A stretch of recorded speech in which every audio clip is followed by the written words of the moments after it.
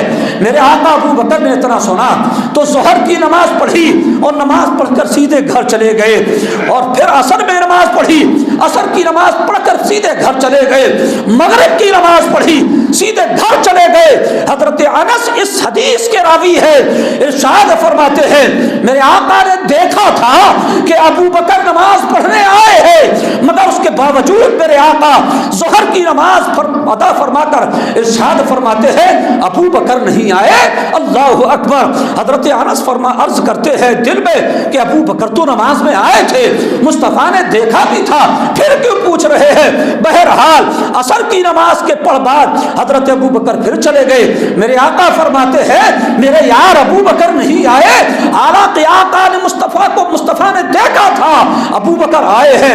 کہ یہی پوچھ بات میرے مصطفیٰ نے مغرب کے بعد فرمائی، ابو بکر نہیں آئے۔ یہ سننا تھا کہ حضرت انس دوڑ کر حضرت ابو بکر صدیق کے گھر پہنچے، دروازے کو کھٹکھٹایا اور عاجز انکساری کے انداز میں ادب سے عرض کرتے ہیں پیارے ابو بکر یہ کیا کر رہے ہو؟ میرے مصطفیٰ ظہر بعد آپ کو پوچھ رہے ہیں، عصر بعد آپ کو پوچھ رہے ہیں، مغرب کے بعد آپ کو پوچھ رہے ہیں۔ اتنا سننا تھا کہ حضرت ابو بکر صدیق ایک دیوانے کی طرح دوڑ کر مصطفیٰ کی بارگاہ میں حاضر ہوئے، حاضر بارگاہ ہوئے۔ میرے آقا نے ابو بکر کو دیکھا، فرمایا مسکرا کر پیارے ظہر میں نہیں ملے، عصر میں نہیں ملے، مغرب میں نہیں ملے، کیا ہوا؟ حضرت ابو بکر عرض کرتے ہیں یا رسول اللہ آپ ہی نے تو کہا ہے تھوڑا وقفے سے ملا کرو، محبت میں اضافہ ہوتا ہے۔ اتنا سننا تھا۔ میرے آقا مسکرا کر فرماتے ہیں ہاں ہاں پیارے ابو بکر ہم نے یہ کہا تھا، مگر تم سے تھوڑی کہا تھا، سبحان اللہ، تم سے تھوڑی کہا تھا، اوروں کی بات الگ ہے، تمہاری بات الگ ہے، سبحان اللہ۔ پیارے ابو بکر ملتے رہا کرو، جب جب آیا کرو مل لیا کرو، تمہارے ملنے سے ہمیں خوشی ہوا کرتی ہے، سبحان اللہ۔ اللہ اکبر۔ یہ شان ابو بکر صدیق رضی اللہ تعالیٰ عنہ۔ میرے آقا بڑے نرالے انداز میں حضرت ابو بکر صدیق کی تعریف بیان فرماتے ہیں۔ ایک دن میرے آقا نے دیکھا حضرت جبریل امی حاضر بارگاہ ہوئے، ایک جبہ سا پہنے ہوئے ہیں اور اس میں کانٹے بٹن کی جگہ پر جو ہے کانٹے لگے ہوئے ہیں۔ میرے آقا نے حضرت جبریل امی کو دیکھا، فرمایا جبریل یہ کیا حالت ہے، یہ کیا حالت بنا کر کے رکھے ہو، یہ کیا پہنے ہوئے ہو؟ حضرت جبریل امین عرض کرتے ہیں یا رسول اللہ ذرا ایک نگاہ مبارک اٹھا کر کے تو دیکھیں۔ میرے آقا نے فرمایا ہاں دیکھا تو تمام فرشتے اسی انداز میں تھے۔ حضرت جبریل سے میرے مصطفیٰ نے فرمایا یہ کیا ہے؟ جبریل امین عرض کرتے ہیں یا رسول اللہ ابو بکر صدیق نے ایسی ڈریس پہنی ہے، انہوں نے جو جبہ پہنا ہے بٹن کی جگہ پر انہوں نے کانٹے لگائے ہیں، کیونکہ انہوں نے سارا مال یہاں تک کہ اپنے جبے کی بٹن کو بھی خدا کی رضا کے لیے قربان کر دیا ہے۔ اللہ کو ان کی ادا اتنی اچھی لگی کہ رب نے تمام فرشتوں کو حکم دیا ہے جیسا میرے نبی کا یار جبہ پہنا ہے تم سب ہی لباس پہنو، سبحان اللہ۔ اللہ اکبر، اللہ اکبر۔ میرے یار، میرے نبی کے پیارے یار ابو بکر صدیق، سبحان اللہ سبحان اللہ۔ اللہ کے پیارے رسول علیہ الصلوۃ والسلام آپ سے بے حد محبت فرمایا کرتے۔ امام عشق و محبت فرماتے ہیں ابو بکر صدیق رضی اللہ تعالیٰ عنہ کے بارے میں اعلیٰ حضرت کہتے ہیں، علماء ارشاد فرماتے ہیں کہ ابو بکر صدیق اکبر ہے اور مولا علی صدیق اصغر ہیں، سبحان اللہ۔ ابو بکر صدیق اکبر ہے اور مولا علی صدیق اصغر ہے۔ یا اعلیٰ حضرت ارشاد فرماتے ہیں افضل البشر بعد الانبیاء امیر المؤمنین ابی بکر صدیق۔ تمام انبیاء کرام کے بعد خدا کی مخلوقات میں سب سے افضل جو ذات ہے وہ ذات ابو بکر صدیق رضی اللہ تعالیٰ عنہ۔ سبحان اللہ سبحان اللہ۔ حضرت ابو بکر صدیق رضی اللہ تعالیٰ عنہ میرے آقا علیہ الصلوۃ والسلام سے اتنی محبت فرماتے، اتنی محبت فرماتے کہ جب حضرت ابو بکر صدیق رضی اللہ تعالیٰ عنہ کا وصال کا زمانہ آیا، آپ نے ارشاد فرمایا جب میرا انتقال ہو جائے مجھے نہلا دینا، کفنا دینا، اور اس کے بعد میرا جنازہ رسول پاک علیہ الصلوۃ والسلام کے حجرہ مبارک کے باہر، دروازے کے باہر رکھ دینا، سبحان اللہ، اور پھر عرض کرنا یا رسول اللہ یہ آپ کے پیارے یار غار ابو بکر حاضر ہے، سبحان اللہ، اجازت ہو تو انہیں اندر دفن کرے، اگر دروازہ خود بخود کھل جائے تب مجھے لے جا کر کے دفن کرنا، ورنہ جنت البقیع میں دفن کر دینا۔ تاریخ میں ملتا ہے حضرت ابو بکر صدیق کا جنازہ مبارکہ تیار کیا گیا اور اس کے بعد حجرہ رسول کے سامنے رکھ دیا گیا، اور صحابہ نے حضور سے عرض کیا یا رسول اللہ یہ آپ کے پیارے یار ابو بکر حاضر ہے، اجازت ہو تو اندر لے کر کے آئیں۔ بس اتنا عرض کرنا تھا کہ زندہ نبی کی بارگاہ کا، اس زندہ نبی کی بارگاہ کے میرے آقا کے دروازے روضہ مبارک کا وہ دروازہ جو ابھی تک بند تھا، صحابہ نے جیسے ہی اتنا کہا دروازہ خود بخود کھل جاتا ہے، سبحان اللہ، دروازہ کھلتا ہے، اندر سے آواز آتی ہے ادخل الحبیب الی الحبیب فإن الحبیب حبیب مشتاق، محبوب کو محبوب سے ملا دو، محبوب اپنے محب کا انتظار کر رہا ہے۔ اللہ اکبر، دروازہ بھی کھلا، پھر یار غار مصطفیٰ حضرت ابو بکر صدیق رضی اللہ تعالیٰ عنہ کو حضور کے حجرہ مبارکہ میں سپرد خاک کیا گیا۔ امام زین العابدین رضی اللہ تعالیٰ عنہ سے کسی نے پوچھا کہ ابو بکر و عمر کا مقام مصطفیٰ کے نزدیک کیا ہے؟ ابو بکر و عمر کا مقام مصطفیٰ کے نزدیک کیا ہے؟ یہ وہ زین العابدین ہیں شیعہ جنہیں بہت مانتے ہیں اپنے اعتبار سے، ان کی بات کو کبھی غلط نہیں سمجھتے، وہ حضرت امام زین العابدین رضی اللہ تعالیٰ عنہ سے پوچھا گیا مقام ابو بکر و عمر مصطفیٰ کے نزدیک کیا ہے؟ فرمایا وہی جو اب ہے، سبحان اللہ، وہی جو اب ہے، یعنی ابھی وہ کہاں ہے؟ کہا گیا وہ تو پہلوئے مصطفیٰ میں ہے، سبحان اللہ۔ بس اس سے سمجھ لو کہ مصطفیٰ کے نزدیک مقام ابو بکر و عمر کیا ہے۔ اگر مصطفیٰ کے نزدیک ان کا مقام بہتر نہ ہوتا اور محبت نہ ہوتی تو آقا اپنے قدموں میں جگہ کہاں دیتے، سبحان اللہ۔ معلوم ہوا مصطفیٰ چاہتے تھے تبھی تو اپنے قریب بلایا۔ حضرات اہل سنت والجماعت کا ایمان اور عقیدہ یہ ہے سب سے افضل ابو بکر، پھر حضرت عمر، پھر حضرت عثمان غنی، پھر حضرت مولا علی۔ یہ بات خود حضرت علی شیر خدا رضی اللہ تعالیٰ عنہ نے بیان فرمائی۔